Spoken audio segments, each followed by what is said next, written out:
Trisha looked at the note for what felt like the 10th time. The handwriting was legible, but the content was crushing. Trisha, I'm sorry, but I can't go on like this. I've fallen in love with another woman, and today she and I are leaving for another city. Don't look for us. Tell the kids I love them. Hector. The woman slowly sank back into her chair, fingering the note as though that small scrap of paper could offer any comfort. It just can't be, Trisha muttered quietly. She had noticed something strange about Hector lately, but didn't want to believe it. It's true that a wife is the last person who finds out about her husband's infidelity. He used to tell her that he worked hard, that he was tired. He'd stay out late and be gone all weekend. Even the children seemed to suspect something, especially their eldest, Zach, who was now 14. Trisha knew that at his age he could understand that his parents didn't love each other and were together only because of necessity. Yet in front of the children, the woman maintained the play about a happy family. Daddy just works hard, she'd answer their questions, smiling to make it believable. He does it for us. She noticed Zach's sceptical frown, but he didn't question her further, likely to spare his younger siblings. Or perhaps he believed the adults would resolve it themselves. Trisha had long been tortured by suspicions, and she did her best to ignore them. She found long blonde hairs on her husband's car seat, even though her own hair was dark walnut-coloured and had been cut short. Just giving a ride to one of his co-workers, Trisha explained her suspicious finding. She also rationalised the smell of another woman's perfume on his clothes, the late-night messages, and the evasive looks from his friends. Why, she thought, clutching the note in her hands, why did I justify him when everything was so obvious? But the reason was easy. She was used to trusting him, or perhaps, and she had never lied to Hector, even about minor matters, throughout their 15-year marriage. Or maybe she was just terrified of shattering their stable world that she had grown so accustomed to over the years. Don't trouble trouble until trouble troubles you, Trisha's grandmother used to say. Trisha did just that, pretending everything was as it used to be, until Hector took the first step. Mum, what are we having for dinner tonight? Zach asked, peering into the kitchen. He had a knack for sensing her mood, and immediately realised something was off. Trisha flinched, attempting to hide the note, but her son snatched it from her hands after reading it for a few seconds. He sighed maturely, not surprised, as though he had long been prepared for such a situation. I see. Have you called him yet? Why? What do you mean, why? The eldest son responded, sitting next to her. Among all the children, he resembled Trisha the most, with dark hazel hair, expressive green eyes, and a straight, neat nose. But unlike the gentle Trisha, Zach was serious and wise beyond his years, as if he was preparing to take on the role of family head. You'll have to discuss divorce, alimony, and who's going to pay for the flat. We still have a mortgage for 5 more years. You're probably right. I should talk to him about it. It's just that I don't believe it's real yet. Her son sighed, covering her hand with his. I understand, Mum. This is very difficult for you right now. But we both knew this was going to happen at some point. How long has he been cheating on you? 3 years? 5 years? Trisha recoiled. I don't know, and let's not discuss that. You'd better call your younger sister and brother to dinner. Zach stood up. Okay, you're not going to tell them yet, right? No, I'll contact your father first. Trisha crumpled the note and tossed it in the trash. However, despite her attempts, Hector didn't answer any calls or texts. At his work, Trisha was told that he had resigned a few days ago. Trisha also called some of his friends, and they didn't know anything either. The woman gazed thoughtfully out the window. The children were asleep, giving her time to deliberate on her next steps. After Alicia, their youngest daughter, was born 7 years ago, it became apparent that Trisha would not be able to go to work for a long time. "What's the point?" her husband had asked. "Even if you work double shifts at the hospital, your salary won't cover expenses for babysitting, cleaning, cooking. Someone has to take care of the children and the house while you are at work." Trisha sighed, acknowledging that nurses were not so well paid. "Why don't you focus on the house and the children? I'm sure we'll manage financially." So she heeded her husband's advice and resigned from the hospital where she had worked for many years. There was a shortage of nurses, and her responsible, careful nature was greatly valued, making her departure a significant loss. She hadn't wanted to quit. She enjoyed her work, but juggling it with caring for her husband and children was challenging. After leaving her job, Trisha initially felt lost. Now, her mornings were spent taking Alicia and Brandon to kindergarten and Zach to school. She would then go to the grocery shop, wash dishes, tidy up toys, do laundry, sweep and mop the floors. By the time lunch was ready, it was time to fetch the younger ones from kindergarten. Picking up Zach from school used to be part of her routine, but once Brandon started attending kindergarten, Zach protested. "I'm an adult now," he told his mother. "I can walk to school by myself." "You're only 9, Trisha objected. Zach just furrowed his eyebrows stubbornly.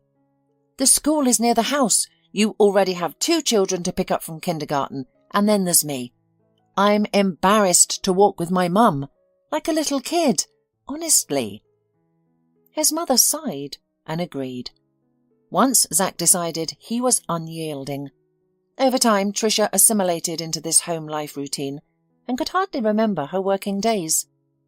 Their income from Hector was sufficient, and he was content to return to a clean house, a hot dinner, and well cared-for children after work.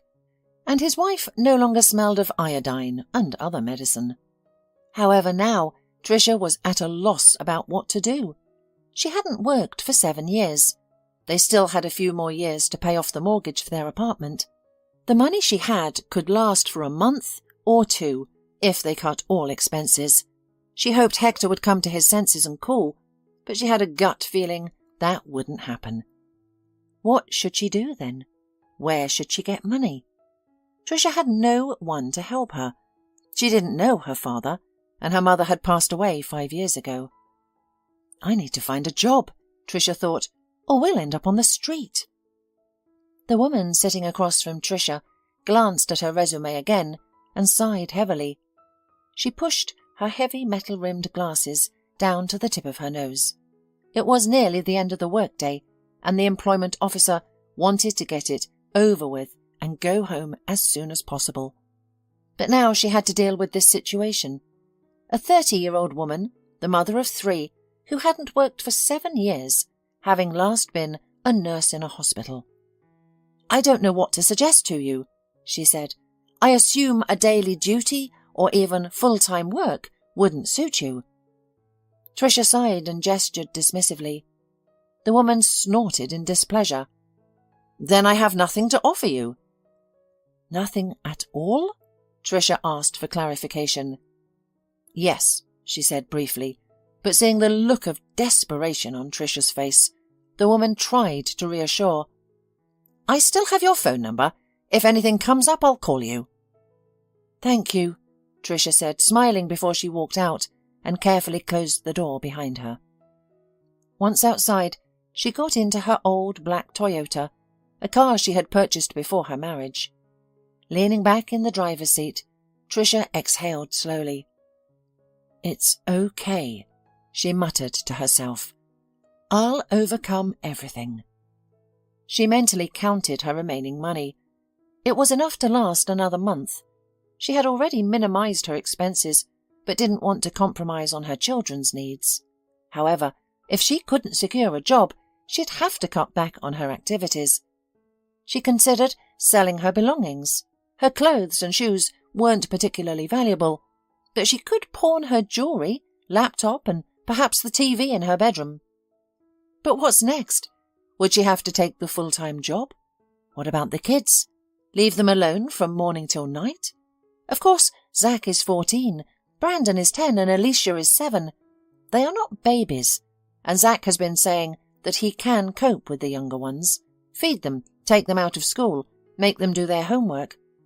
Only, do I have the right to put the responsibilities of adulthood on his shoulders so early?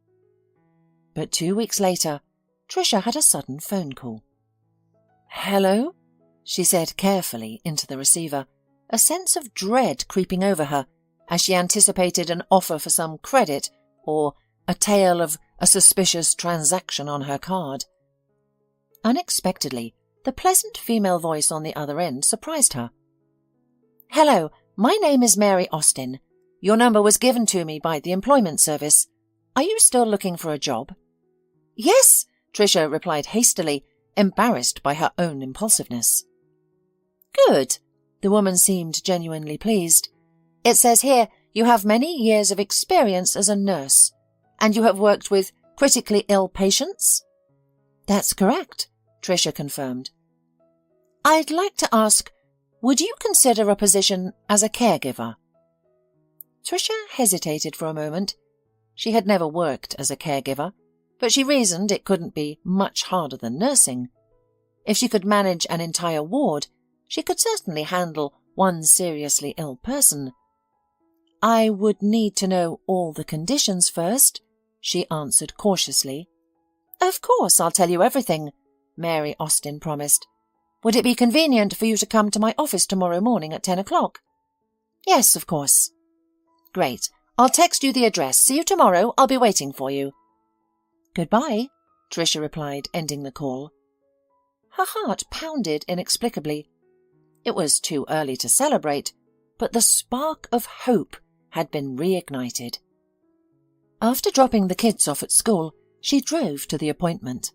Along the way, she replayed potential answers to any questions she might be asked and noted down her own queries on her phone. The office was in the city centre, inside a huge modern business centre.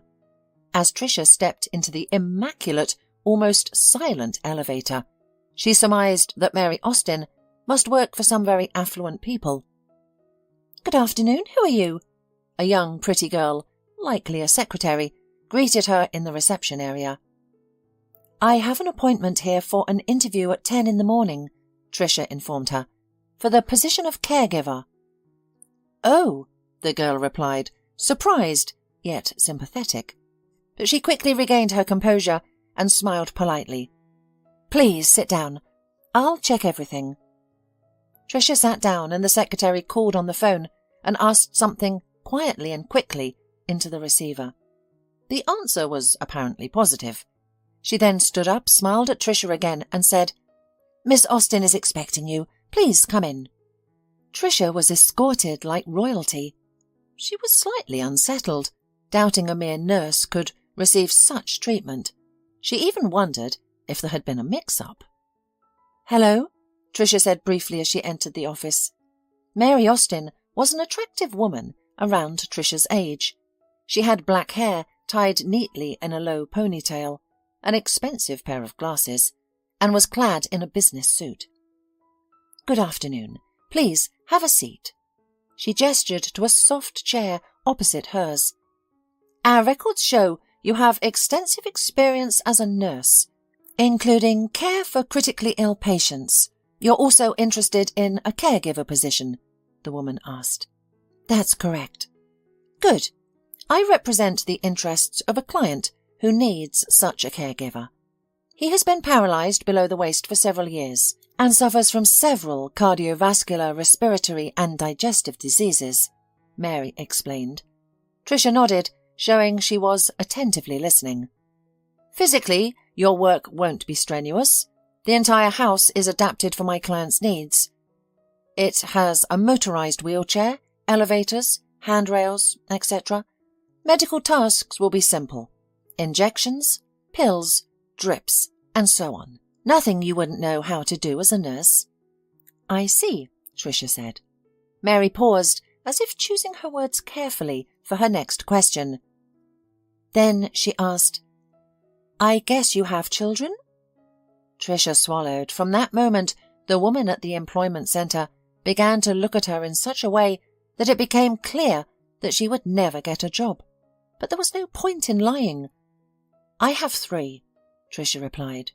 Mary nodded thoughtfully. "They're all in school? And they'll be on vacation soon, right?" "Yes, in a couple of weeks." "Are you considering a residential option? My client's house is out of town. It would be inconvenient for you to commute daily." Trisha shook her head. "I don't have anyone to leave my children with," she said sadly, expecting to be dismissed. But Mary said, "You don't have to leave them. You and your children will live together on the estate, in the outbuilding. It's a separate, cosy building. I assure you, you'll like it." Trisha looked at her incredulously. "Are you saying that we can live in the tenant's house for free?" Mary nodded and smiled. "Additionally, you won't have to cook. The meals are free, as is the lodging. You'll eat with the rest of the staff." "That sounds tempting," Trisha said cautiously, suspecting a catch. "Exactly," Mary confirmed cheerfully. "Would you like to know the work hours and wages?"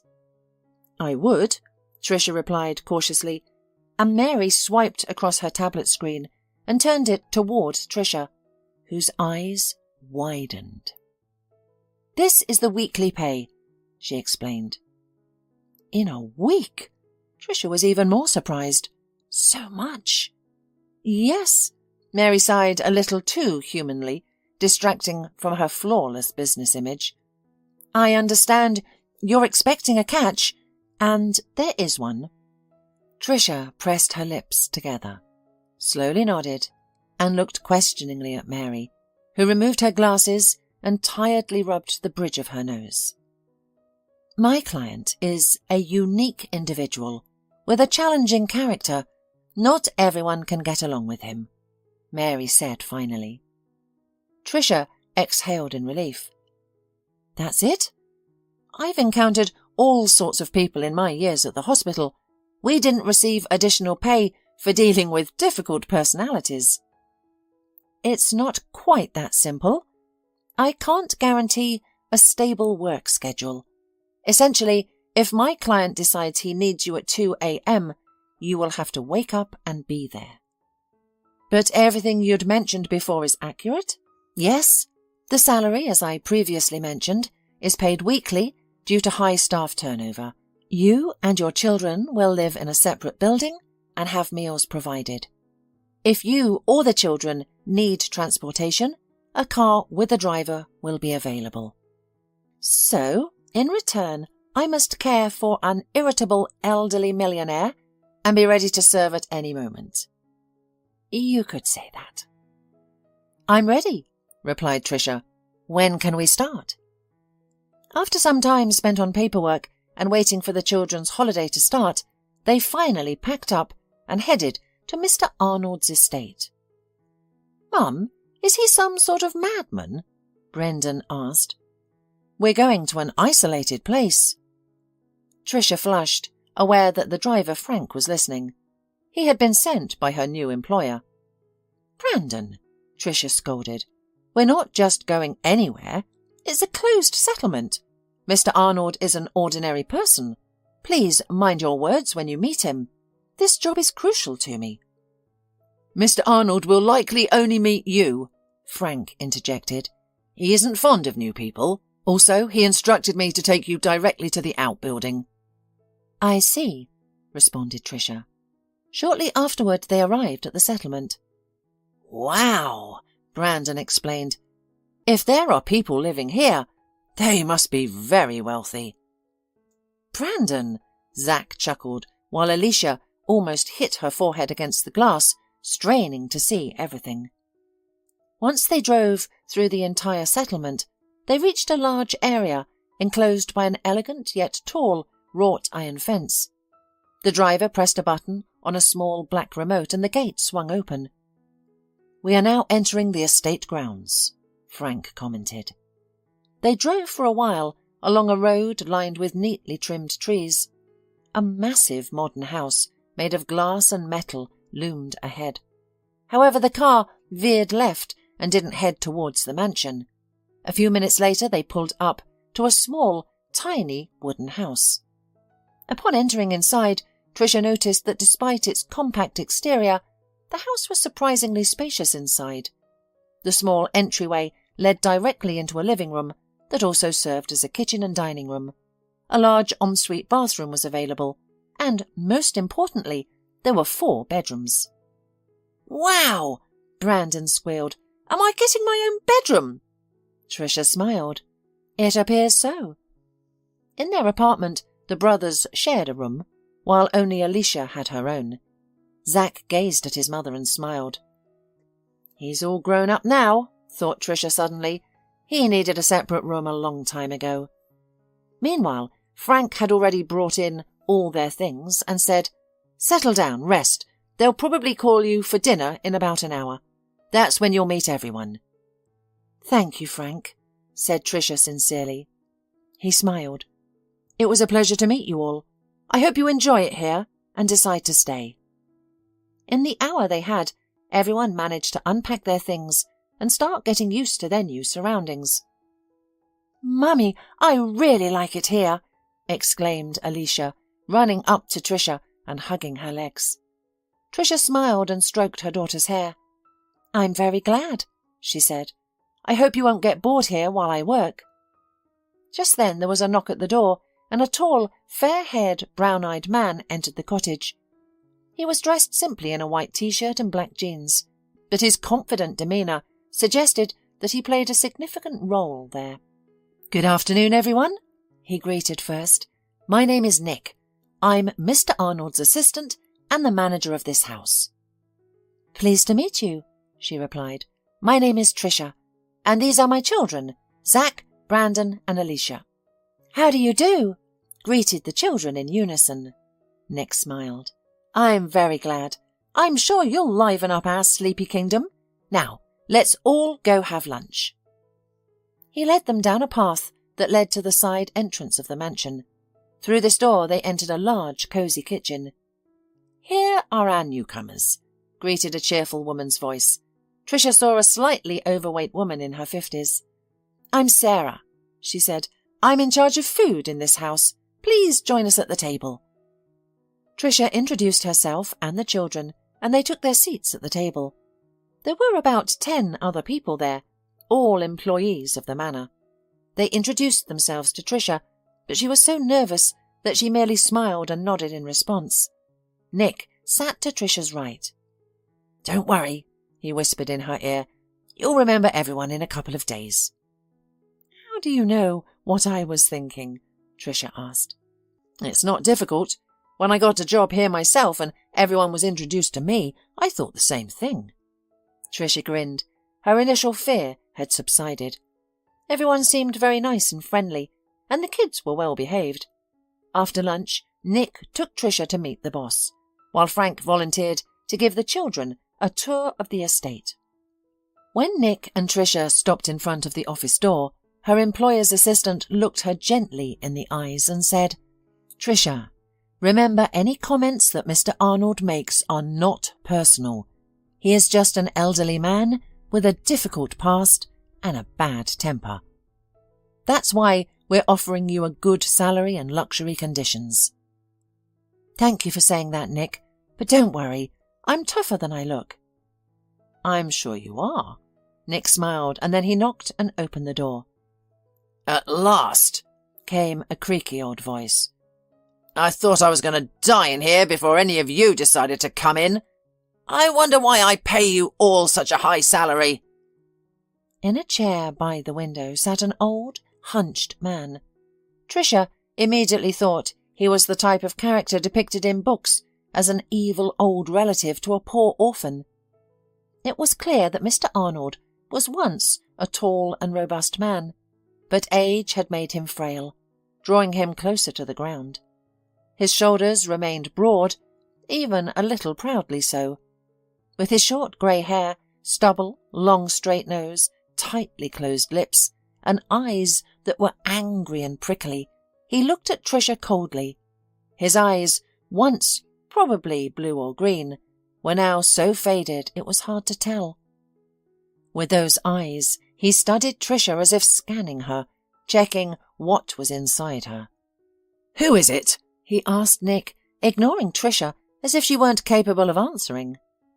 "This is Trisha," Nick replied. "She'll be your new nurse."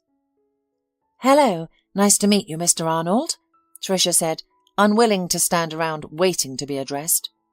The old man frowned unhappily, as if he had tasted something sour.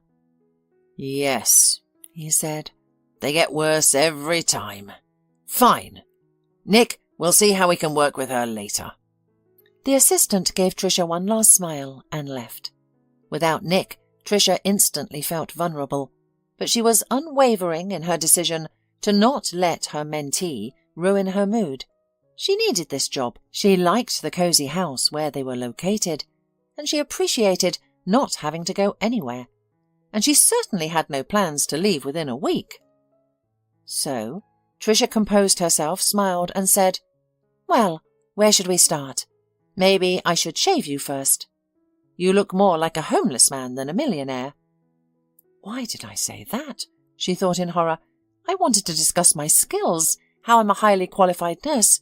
Now he's going to fire me for sure.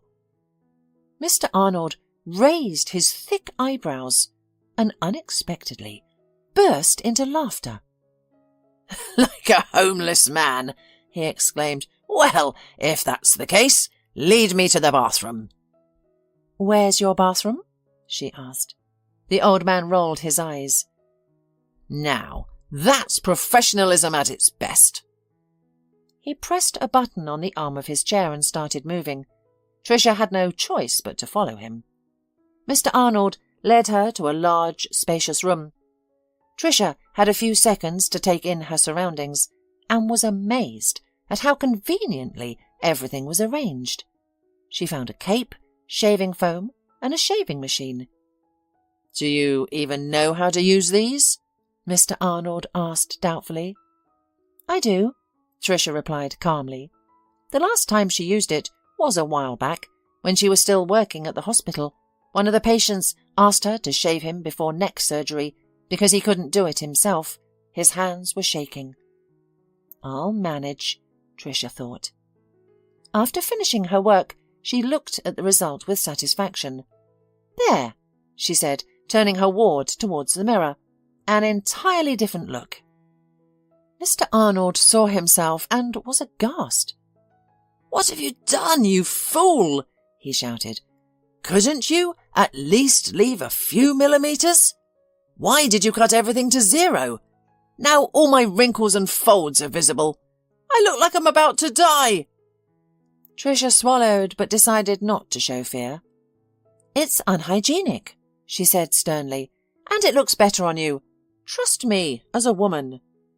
The old man chuckled. "Have you ever had a man, woman? You look like an old maid." Trisha flared up. She had arrived here in a simple dress without makeup and her hair in a ponytail. "Don't worry," she said dryly. "I have 3 children." Mr. Arnold whistled. "And with different men?" he said snidely. "From one." "Well, he's an interesting type. He has 3 children and sent his woman to work." Trisha pressed her lips together. "We broke up." "Why? Did you piss him off, so he ran away?" "That's none of your business," Trisha answered, sharper than she intended. "What's next on the plan?" "Take the tablet from the table," the old man grumbled. "There should be left a detailed schedule." Trisha found the tablet at the indicated place. She looked over it. Indeed, there was a lot to do. It seemed that Mr. Arnold was seriously ill, judging by the number of pills and injections he required daily. "Have you had lunch yet?" the woman asked. "No, I was waiting for you. Of course I've had lunch." "I see." Trisha decided not to respond to his rudeness. "Then you can take a rest and Then you take a rest and I'll make an IV now." "You're a genius, I see." She clenched the tablet, her fingers turning white. but said nothing. "Should we start the drip with you lying down?" Trisha, gathering her courage, once asked Nick if their boss had a wife and children. "As far as I know," he replied, "no children. But he had 4 wives." 4? Trisha gasped. "Yes, he married his first wife when he was quite young. I think she was from a wealthy family, and he was either working for her father or they were in business together, I'm not sure. It was a marriage of convenience, and in the end they divorced. Then he married a model who was 10 or 15 years younger. They were together for 3 or 4 years, but he caught her cheating and divorced her as well. The third wife left him. She was a young and pretty girl, and she quickly got bored with him." "Wow," Trisha sighed. "And the 4th? "The 4th was an old friend of his. They were the same age and had known each other for a long time. They married when they were both over 50. They seemed to have a good life together, but she died about 5 years ago of cancer." "That's sad," Trisha commented. "Yes, those who have been working here longer than me say that's when he changed. He was supposedly quite bearable before. Not an angel, of course, but one could live with him. Now he's becoming more difficult each day." "That's sorrowful. Does he have any relatives?" Nick shrugged. "He has a sister who has her own children and grandchildren, but they live abroad and rarely visit." "He's a very lonely man," said Trisha. "It's sad to be so sick and to live alone in a huge house." "True," replied Nick. "He takes his frustrations out on those around him." Every evening, Trisha looked forward to the end of the workday, when she could finally spend time with her children. They had settled in quite well. All the staff on the estate were friendly towards Zach, Brandon, and especially little Alicia. Sarah treated them with treats. Frank would take them for rides, with Trisha's permission, when he had errands for the boss. They loved exploring the estate with its massive garden and many beautiful quiet corners. They only made sure to avoid the master of the house, which was not difficult. Mr. Arnold only went for walks with Trisha, usually in the morning and occasionally in the afternoon or late evening. After 2 weeks, Trisha was reminded for the first time of her irregular working hours. She and the children had long been asleep when her phone suddenly rang. It was Nick. "Trisha, rush to the house immediately. Mr. Arnold is having a seizure." Instantly awake, Trisha remembered she had been warned that her patient could have such attacks. Without bothering to dress, she threw on a robe and rushed into the house. She quickly entered the bedroom. Mr. Arnold was half lying on the bed and breathing so hard that she heard his whistles and wheezes from afar. Next to him was Nick, who had already opened the windows and was gathering the medical supplies. Nodding in gratitude, she began to work. She placed an oxygen mask over Mr. Arnold's face and started the oxygen supply. She then found the necessary medication and administered it. Thankfully, the attack wasn't severe, and the drugs took effect quickly. "How are you, Mr. Arnold?" she asked, once his pulse and breathing had stabilized. The old man wheezed. "For the man who nearly died, I'm well." "You need some hot tea," Trisha suggested. "I'll have it made right away." "Good," he replied. "Also, I have one more favour to ask. Will you do it?"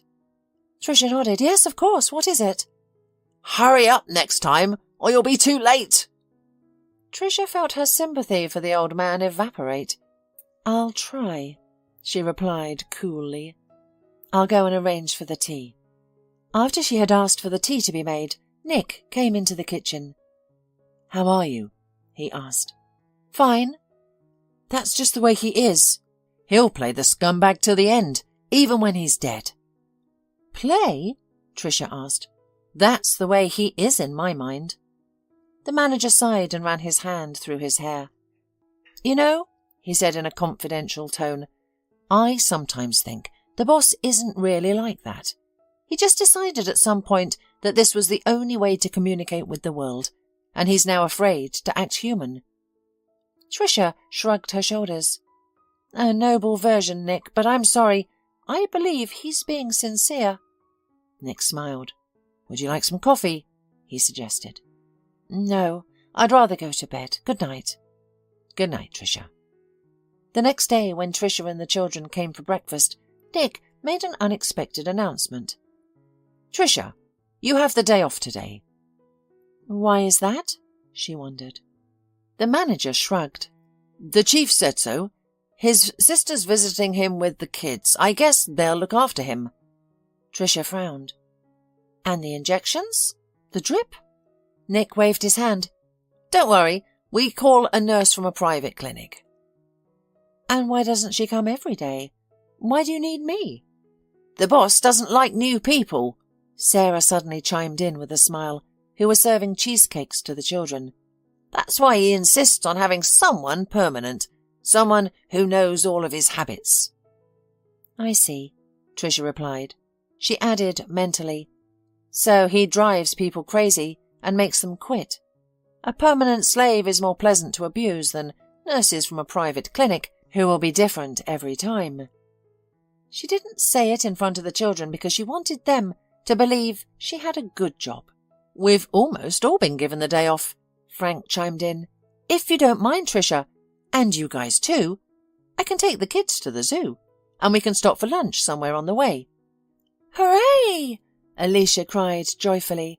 Of all three, she was the closest to the young, cheerful driver, who always paid attention to the children. No, my dears, Trisha said firmly. Frank has the day off and I can't impose on him. But the driver dismissed her concerns.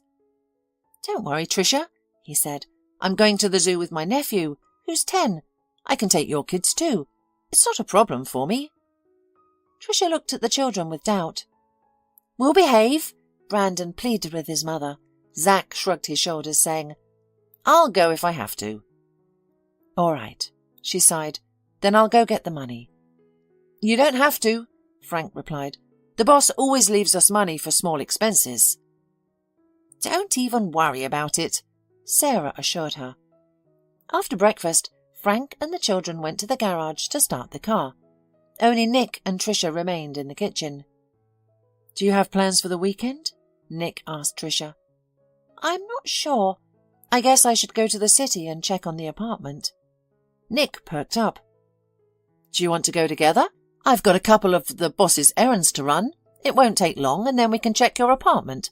We could have lunch on the way back, if you don't mind. Yes, we can, Trisha replied. With Nick, she felt at ease and comfortable. He knew how to keep a conversation going without being intrusive.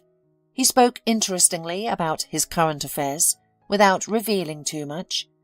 Trisha realized how much she had been missing simple human interaction.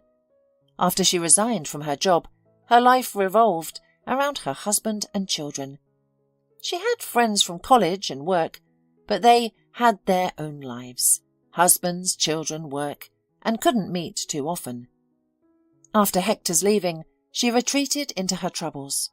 Worrying about job prospects, mortgage payments, and her children's feelings consumed her. She had no time for herself. How long have you been working for Mr. Arnold? She asked Nick. Nick thought for a few seconds, then replied, 5 years. That's a long time, she exclaimed. Well, except for you, I'm probably the newest in the house. Amazing. How do you all manage to stay? Has he always been like this? Nick laughed. When I started, he was perhaps a little gentler, but he wasn't particularly kind. I can't deny that I've had my difficulties with him. I can imagine, Trisha sighed. For the first 6 months, I wanted to quit about 7 times a day. Eventually, it became less frequent.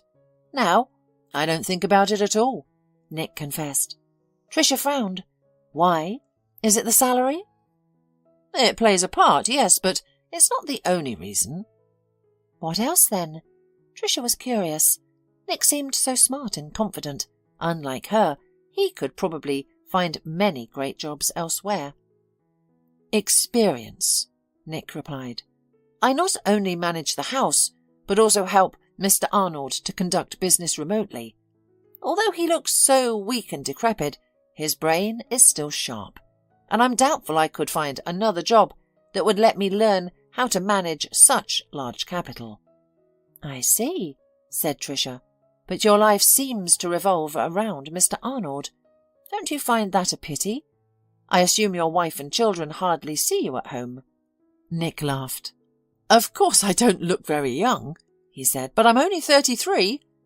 Trisha was embarrassed. "I don't know what you mean," she admitted. "And you look wonderful." "Thank you. I'm flattered. It's not every day I get compliments from such beautiful women. I meant I don't have a wife and children yet." "Fiancé?" "No." "Girlfriend?" "No. Does that look suspicious?" Trisha laughed. "A little," she admitted. "I'm just a workaholic. I want to start a family when I'm sure I can provide for them. By the way, we're here. Can you wait? It's just 15 minutes, then we'll drive to your apartment." "Sure," Trisha replied. Nick grabbed some folder with documents and left. Trisha was left alone in the car. She thought that perhaps, like Nick, she might find herself tied to this house and the mean old man for years to come. It's summer now, but what about in the fall, when the kids go to school? She suddenly realized that Mary Austin, who had hired her, hadn't discussed this issue with her. Likely because she hadn't expected Trisha to stay for so long. But Trisha is holding on, and she's not going to quit. "No, you, Mr. Arnold, won't get it." She bit her lip painfully, remembering last night. She had been truly afraid for him then, and for the first time had felt sorry for him. But he, as soon as he could breathe, immediately insulted her. Nick came back and interrupted her sad thoughts. He looked pleased.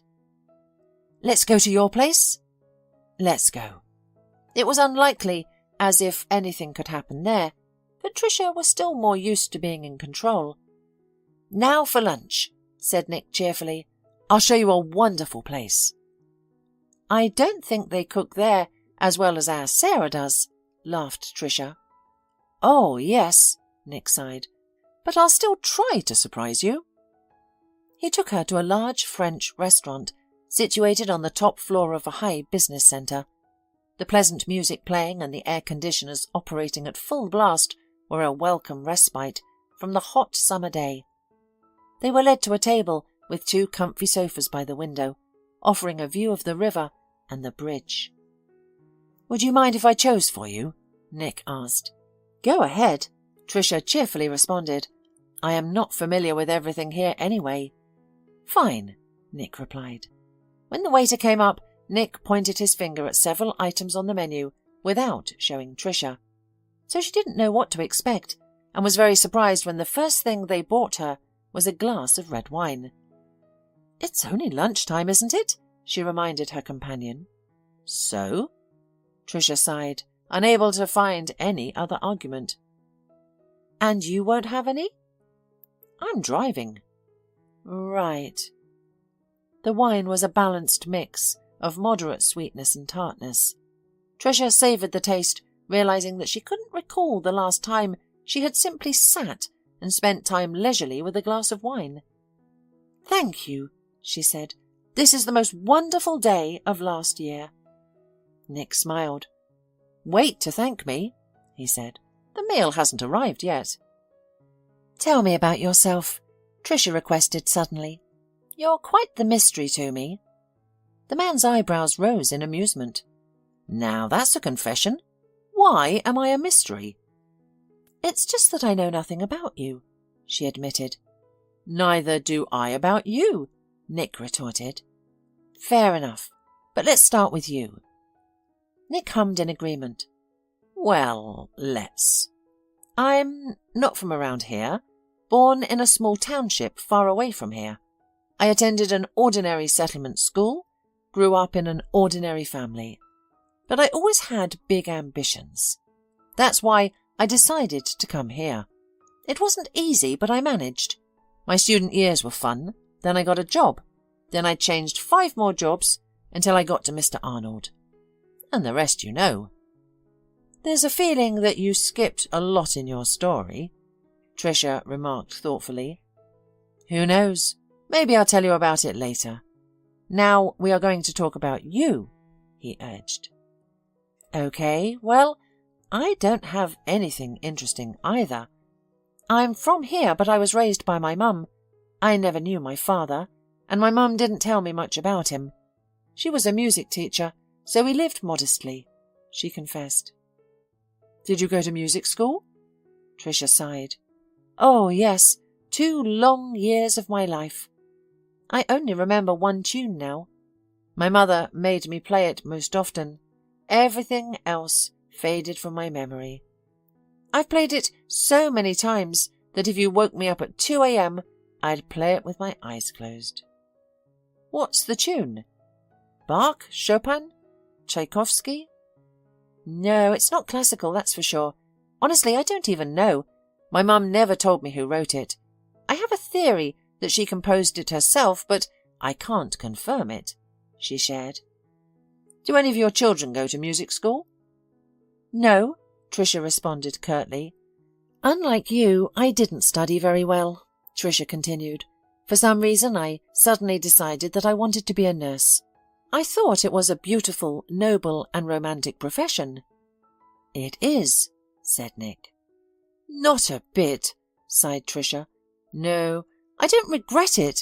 I found studying interesting and working as well, especially at work where I met Hector, my husband. He was your patient?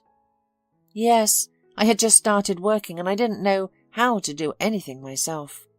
I remember even my hands were shaking when I was giving injections or dressings. I thought it was obvious, but Hector didn't notice. Nick smiled. I'm sure he fell in love with you at first sight. He said he did. In fact, I liked him too. We started dating soon after, and 6 months later we were married. Shortly after, I found out I was pregnant. You've become a very young mum, Nick smiled. Yes, the first time was difficult, but then my mum was still alive. She helped me a lot. Trisha sighed. Then Zach grew up, went to kindergarten, and I went back to work. However, when he turned 4, I got pregnant with Brandon, and 3 years later, Alicia was born. After Alicia was born, we decided I'd stay at home, so I didn't work for 7 years. Wow, said Nick. I must say you're doing a great job, especially after such a break. Trisha smiled. Thank you, that's nice to hear.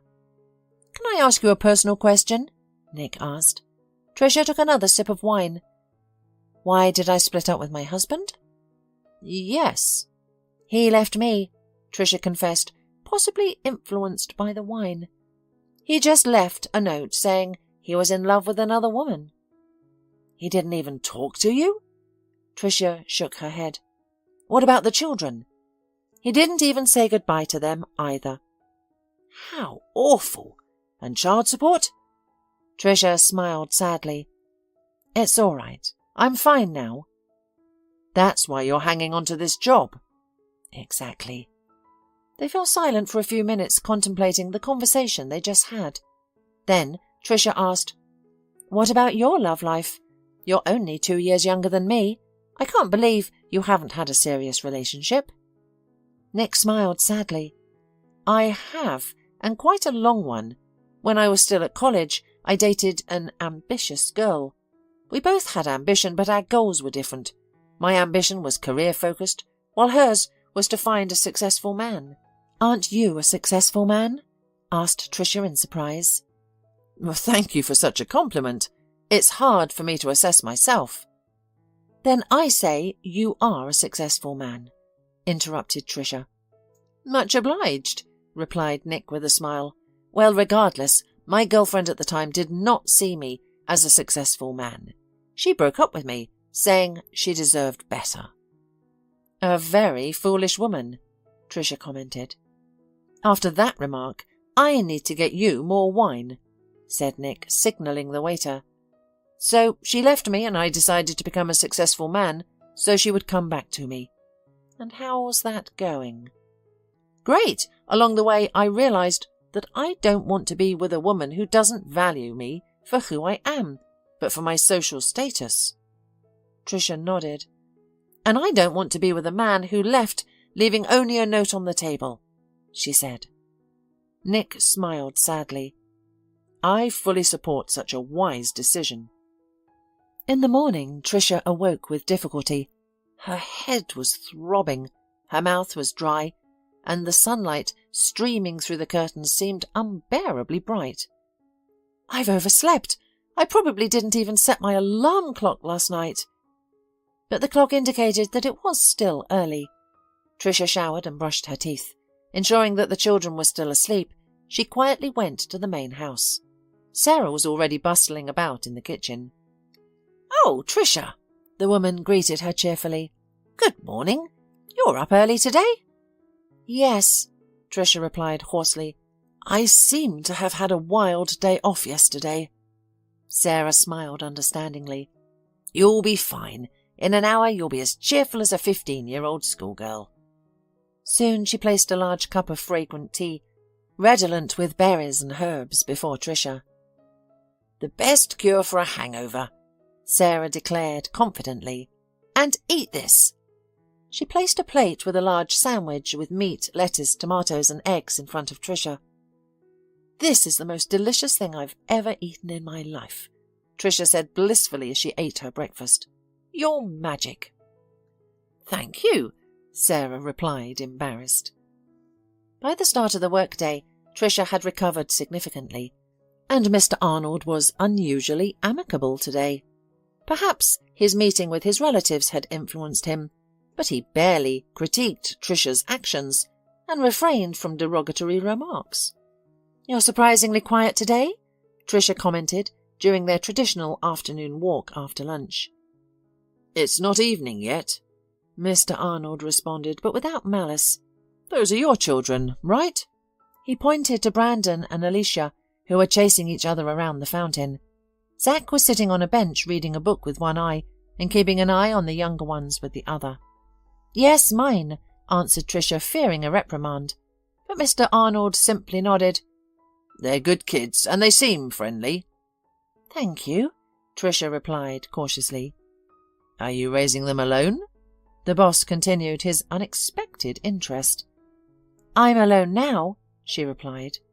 "That's why you put up with me," he said, not as a question but as a statement. Trisha didn't respond. "I too wanted to have many children when I was young," Mr. Arnold suddenly disclosed, "but it didn't work out." "You've been married 4 times, haven't you?" Trisha asked in surprise, then regretted her words. She wasn't supposed to know such information, but surprisingly the chief didn't comment on it. Mr. Arnold seemed to gaze into the distance, as if mentally reviewing his entire life. "My first wife didn't want children, and at the time neither did I. We were young and spoiled, both from rich families. We wanted to have fun and enjoy life. Or rather, my wife did. I was more interested in building a business." "So why did you get married?" Trisha asked. "The parents insisted. It was beneficial for the common cause. I wasn't against it. She was a pretty girl, and I thought we'd be fine. But after a few years it became clear that we were entirely different people. I got divorced and went to work." He paused.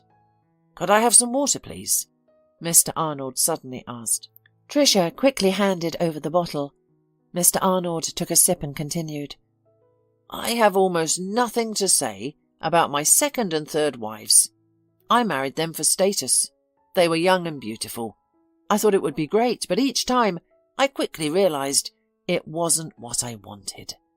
All they wanted from me was money." He paused again. Trisha offered more water, but the man shook his head. "There was a time when I could have experienced true love." "Your 4th wife?" "No, that was before her. I didn't marry that girl. I've regretted it many times since, but I don't want to talk about it. It's too personal." "So everything else isn't too personal?" Trisha thought, puzzled as to why he chose to share all this with her. "My 4th wife has become more of a friend," said Mr. Arnold. "I already knew about her diagnosis when I proposed marriage." "Diagnosis?" Trisha asked. "Yes, she had cancer. We had known each other for years. Our parents had been friends since childhood. Over the years we kept in touch intermittently. Then we met, talked, and decided to spend a few years together. Were you with her until the end? Trisha asked. Mr. Arnold nodded. She was a wonderful woman and a true friend. After she died, I didn't want anyone else. I sympathize with you, Trisha said sincerely. After her words, Mr. Arnold seemed to snap back to reality. We're talking too much, he said. Let's go home. It's time for my evening pills. Following this peculiar conversation, Trisha again felt pity for her boss. Their communication didn't improve significantly, yet she found his harsh words easier to bear. As summer was ending, Trisha began to consider the approaching school year. How do you like it here? She asked her children. I like it very much, Alicia answered first. Anya cooks deliciously. Frank takes us everywhere. There's a big garden and we can play all day long. You'll be going back to school soon, Trisha reminded her. Her daughter made a funny face. I don't want to go to school, she said. Trisha sighed and looked at her middle child. I like living here too, Brandon said, but I understand that we have to return to school in the city. Brandon sighed. Then Trisha looked at her eldest son. I think we need to talk, Zack said and led his mum to the yard. Summer is ending. We'll all have to go back to school soon and consider our accommodation situation. Trisha smiled, saying, You're as rational and serious as ever. Their son nodded, confessing, Daddy called me the other day. Trisha's eyes widened in surprise. Why didn't he call me? I guess he's afraid, but the official reason is that he's very busy. I see, Trisha sighed. What did he want? As far as I can understand, he wants to meet with you, perhaps to discuss the divorce, or maybe he wants to reconcile. Trisha laughed, exclaiming, Reconciliation? Well, maybe. Trisha hesitated before asking her son, Do you want that to happen? Zack shook his head, saying, I don't mind if Brandon and Brenda see him, if they'd like to. I'll see him too if necessary, but the rest is for you to decide. He is your father, she reminded, but I don't think I love him any more, and I can't forgive what he did. You don't have to forgive him. Regarding our school, why don't you talk to Nick? He might come up with something. I'll try. You're the smartest, as always. Trisha hugged her son. Everything will be all right, Mum, he assured. Tell your father I'm ready to talk to him. Let him call me. I'll tell him, promised Zack. A few days later, after Trisha and Mr. Arnold had completed their morning routines, Nick came into the room. Ready, Mr. Arnold? Asked the assistant. Absolutely, let's go. You're coming with us too, replied the boss, addressing Trisha. Me? She looked surprised. Sure, Mr. Arnold replied calmly. I have a lot of paperwork to sign and several face-to-face meetings to attend. I may need you at any time. What if I have a seizure? I don't want to suffocate in front of my business partners. As they drove to the business centre, Nick said, We're not sure how long it will take, so you can wait for us in the restaurant. It's in the same building on the top floor. Just ask them to bill everything to Mr. Arnold. Okay, Trisha replied. If I need anything, Nick will call, Mr. Arnold added. At the restaurant, Trisha ordered tea and tiramisu. She suddenly thought that this would be the perfect opportunity to meet her husband. He seemed to be in town, and they had pressing matters to discuss. She called him and he agreed to come over. What a nice place you picked, he said as he sat down at the table.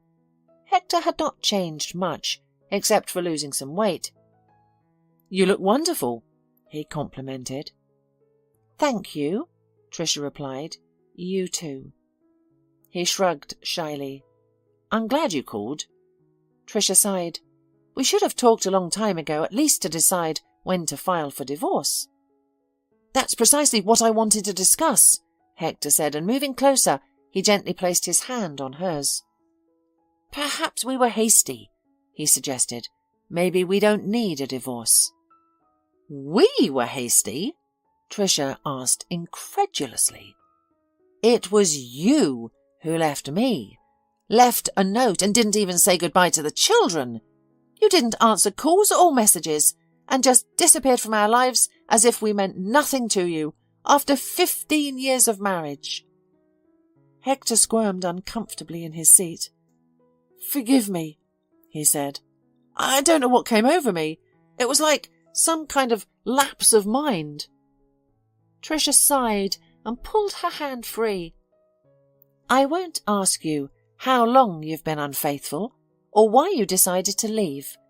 But why couldn't you talk to me properly? Why did you abandon the children?" Her husband lowered his eyes in shame. "I don't know, Trisha," he confessed. "I think it's a midlife crisis. At some point everything just became too much. The work, the household chores, the 3 kids. You were always with them and I felt sidelined. I was tired of this damn life full of duties." "Is your new love young, fun, carefree, childless?" Trisha asked. "Sort of. I lost my head back then. I didn't have the courage to tell you or the kids." "What's different now?" she inquired. Hector moved closer.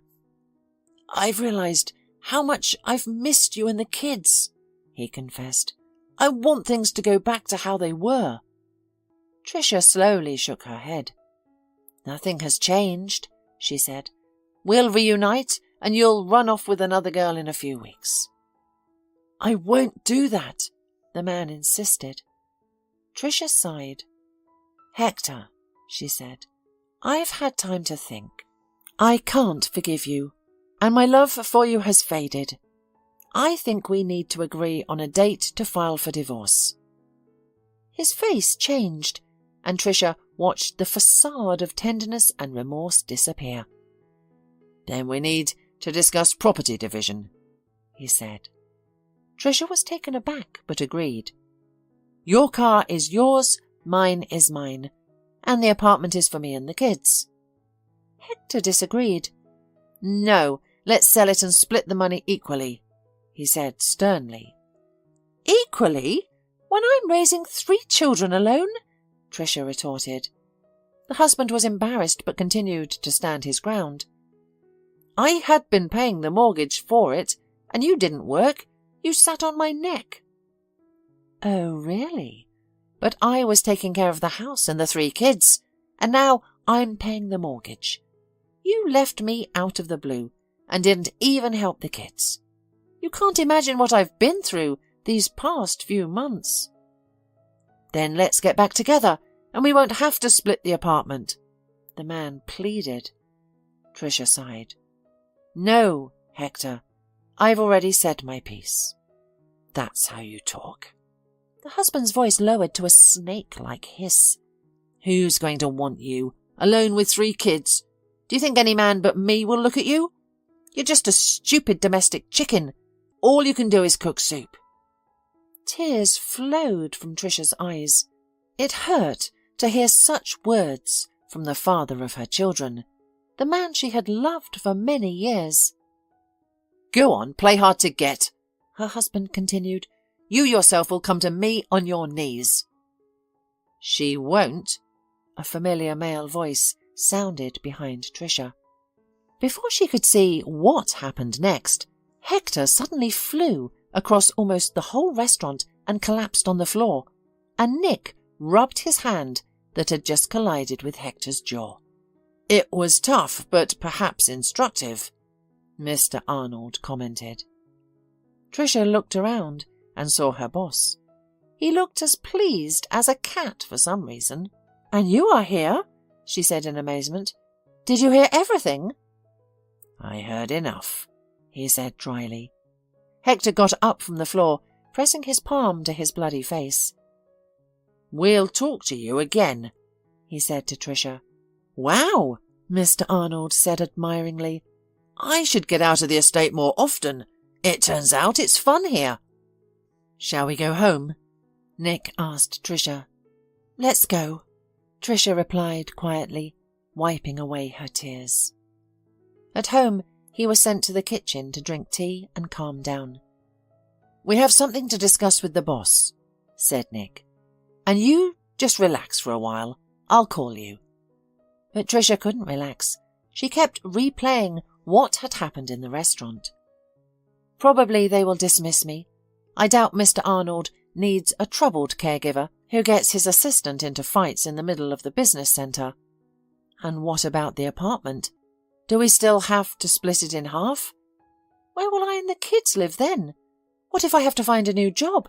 Even if I don't get fired today, the school issue is still on the table."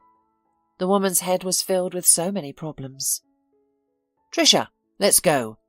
She lifted her head. The expression on Nick's face didn't reveal what was in store for her, so she rose and obediently followed him into the chief's office. "What a spectacle you've given us today," Mr. Arnold cheerfully commented. "I am sorry," said Trisha. "I didn't anticipate things turning out this way." "That's okay. It was even amusing," said her boss. "Well, we have other matters to address now." Trisha squeezed with fear. "Do you wish to continue working here?" Mr. Arnold inquired. "Aren't you going to lay me off?" Trisha asked, surprised. "Do you want to be fired?" "No," she answered hastily. "Then I won't fire you." "Okay." Trisha was taken aback. "Your children will soon start school, so I'll provide a car and driver to transport them to and from school." Trisha was stunned. "But why?" she asked. "Because I don't want to find a new caregiver," the boss replied calmly. "Thank you," Trisha muttered. "We also need to address your living arrangements," Nick added. "What about them?" Trisha asked, confused. "Living in that house during the winter is one option," Mr. Arnold explained. "It's warm and all, but it's not very convenient to run to and fro in the frost. Let's take a look at your new rooms." "New rooms?" "There's a wing of the house that's practically empty," explained Nick. "That's where we plan to put you." They left the study and moved towards rooms Trisha had never visited before. "Why is this wing empty?" Trisha asked with curiosity. Mr. Arnold sighed. "It's part of my past," he said. "I wanted to forget it and not remember it, but now I realize it's time to leave the past behind." They entered the largest room. "This is the common room," the boss said. "There's access to 4 bedrooms from here. Just enough for you." Trisha walked around in surprise, taking in the rooms. Each room was like a separate work of art. The furniture was beautiful, tastefully selected, and pictures adorned the walls. Everything was thought out, down to the smallest detail. However, it was clear that no one had used it for many years. "I wonder why," thought Trisha. More mysteries. Suddenly, she noticed the outline of a familiar object under a white cloth. "A piano!" Trisha exclaimed in amazement. "May I?" She turned to Mr. Arnold, who shrugged his shoulders. Trisha carefully removed the white cloth that covered the instrument and ran her finger over the keys. The instrument was slightly out of tune, but certainly playable. The woman sat down and began to play the only melody she remembered, one her mother had played for her countless times since she was a child. The first few notes were difficult, but her hands soon recalled the tune, and her fingers danced effortlessly across the keys. She sat with her back to Mr. Arnold, unaware of the changes in the elderly man's expression. At first, his face stretched in astonishment. Then he turned his head, as if to confirm his ears weren't deceiving him. Soon, tears began to roll down his cheeks. Nick looked at his chief and could not hold back a surprised exclamation. "Mr. Arnold, what's wrong with you?" Trisha quickly stopped and turned, amazed, to her charge. Unashamedly, The elderly man was sobbing, wiping his face with his shirt sleeve. "How do you know that tune?" he asked. "It was written just for me." Once Trisha and Nick had calmed Mr. Arnold, they returned to his study, where he began his story. "When I met Megan," he started, "I was still married to my second wife. We stopped living together for that moment, only meeting to discuss property division. I was exhausted of all this. Work, the divorce. One day after a business meeting, I let my driver leave and went to the park. I sat on a bench and realized how pleasant it was. Just sunshine, bird songs, greening trees. And then I saw Megan." Trisha was stunned, her heart pounding. She could hardly believe what was happening. "She was so beautiful," Mr. Arnold said dreamily. "I have never seen a woman so beautiful. And when she smiled at me, I knew I was done for." Trisha noticed Nick looking at her, but he seemed embarrassed when she caught his eye and turned his attention back to the boss. However, Mr. Arnold seemed oblivious to his surroundings, lost in memories from over 35 years ago. "My feet led me to her," he continued, "and for the first time in my life, I was scared. I was terrified she would refuse to know me. I've known many women, but none have struck such awe in me upon first sight." To my delight, she agreed. He smiled blissfully. "I don't think I've ever been so happy. My wife and I were already separated, so I brought Megan to this house and built this wing just for her. It's the sunniest side of the house, and the piano—" "Did she play for you?" Trisha interrupted. "Yes, Megan taught music, and that tune you played, she composed especially for me." "Why did you two break up?" Trisha asked. A tear rolled down Mr. Arnold's face again. "I was a fool," he said calmly. "I wanted to marry Megan, and she refused me. She said that she and I were from different worlds, that she didn't want to become just a rich businessman's wife and stay at home. I tried to persuade her, told her she could do whatever she wanted and be herself. But she refused and ended our relationship." "Then why do you say it was your fault?" Trisha asked. Mr. Arnold sighed. "Because I didn't insist on my own way. Because I gave in easily. Because I didn't find out then that she was pregnant." Trisha looked up at him. Mr. Arnold was staring right back at her. "Yes," he said calmly. "I'm sure you're my daughter." Trisha blissfully stretched out her legs and lifted her head, enjoying the sun. She liked it here. The sea always had a positive effect on her, especially now they were starting vacationing as a family every year. "Mum, did you see that? I swam faster than Brandon." Alicia ran up and exclaimed. "Not faster, don't lie," the middle son shouted. He was clearly tired and out of breath, but didn't want to admit defeat to his younger sister, who had been going to swim lessons for 3 years and showing great results there. "I just let you win," Brandon stated. "Sure you did," Alicia retorted. She knew her capabilities and understood her brother was swimming with all his might. Brandon ran off resentfully towards the beach house. "Honey, did you have to tease him?"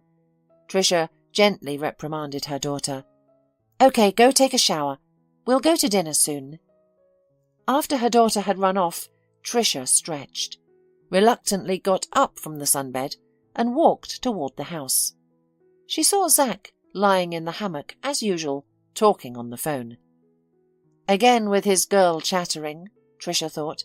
He's all grown up now. "Dinner in half an hour," she informed him. He nodded in response, indicating that he heard his mother's words. The spacious house was cool. Mr. Arnold and Nick were, as usual, seated in the living room playing chess. "We'll be going home in 3 days.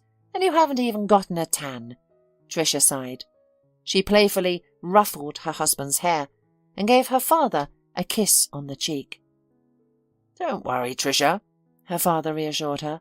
We'll make it. How's the sea? Nick inquired. Warm, Trisha responded. How's the game? It's a draw, the father sighed. Nick is not only adopting my business acumen, but also my chess-playing skills. Nick grinned. I learn from the best, Mr. Arnold, he answered.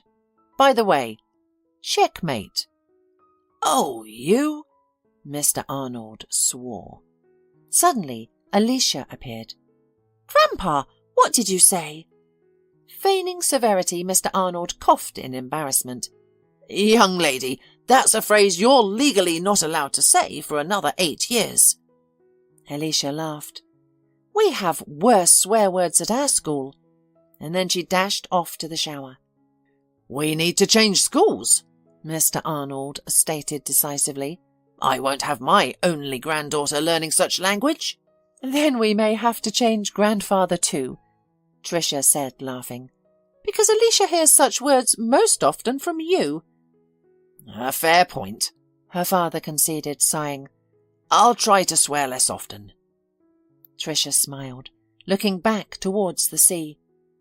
Through the transparent, panoramic wall of their cottage, she could see the large red sun approaching the horizon. I feel so good, she commented, as Nick came over and wrapped his arms around her from behind. I always feel good with you, her husband replied. Me too, Trisha agreed, and I'm perfectly happy.